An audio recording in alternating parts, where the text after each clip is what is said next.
Today I'm going to show you how to create a GoDaddy account step by step, even if you've never used the platform before. This is a simple process, but I'll walk you through it clearly so you can get signed up quickly and start using GoDaddy for domains, websites, email, and more. If this tutorial helps you out, make sure to hit that like button and subscribe for more easy software guides. Alright, let's jump right in. First, open your browser and go to the official GoDaddy website.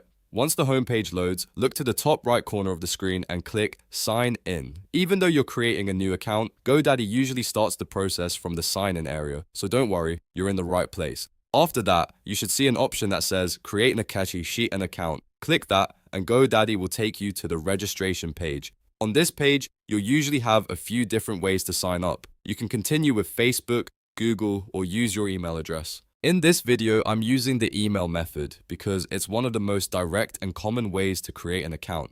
Now, you'll need to enter your email address in the provided field. Make sure it's an email account you can access right away because you may need it later for verification or important account notifications. Next, choose a username. This is the name that may be associated with your GoDaddy profile, so pick something simple and easy for you to remember.